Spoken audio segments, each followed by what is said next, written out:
যে সায়দাবাদ একটা আধুনিক বাস টার্মিনাল, কিন্তু ব্যবহার যদি না হয় তাহলে তো এটা ব্যবহারযোগ্য থাকে না।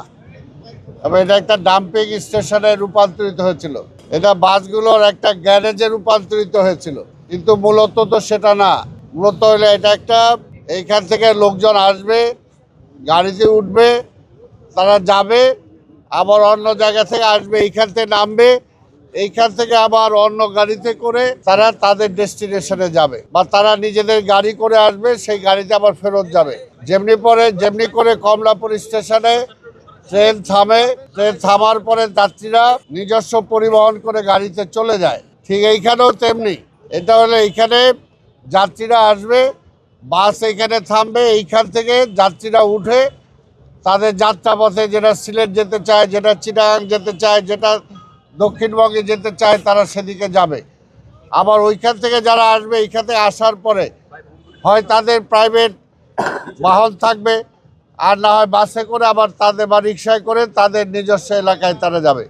কিন্তু এতদিন সেই ব্যবস্থাটা এখানে অনুপস্থিত ছিল।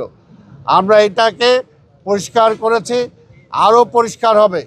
এখনও যারা বেশি বাস এখানে রেখেছেন, আমি এখানে পরিবহনের মালিক শ্রমিক উভয় পক্ষই আছে, তাদের কাছে অনুরোধ করেছি যে আপনারা বাকিটুকু পরিষ্কার করে দেবেন। শুধুমাত্র আসা যাওয়ার জন্য যে বাসগুলো, তারা একটা বা দুইটা করে একটা কোম্পানি এইখানে ওয়েটিং করতে পারবে, বাকি কোনো বাস এখানে থাকবে না। এবং এটা শৃঙ্খলার জন্য ওরা বলেছে 3টা গেট 3 দিকে করে দেওয়ার জন্য, এটা আমরা করে দেব। এবং এইখান থেকে এই সিস্টেমের মধ্যে আমরা আনতে চাই। আজকে আপনাদের মাধ্যমে আমরা অনুরোধ করতে চাই পরিবহন মালিক শ্রমিকদেরকে, ওনারা এই মাসের 15 তারিখ পর্যন্ত ওনারা সময় চেয়েছিলেন। আমরা 15 তারিখ পর্যন্ত সময় দিয়েছি। আমরা আশা করি এই 15 তারিখের মধ্যে ওনারা একটা সিস্টেমের মধ্যে ওনারা নিয়ে আসবেন।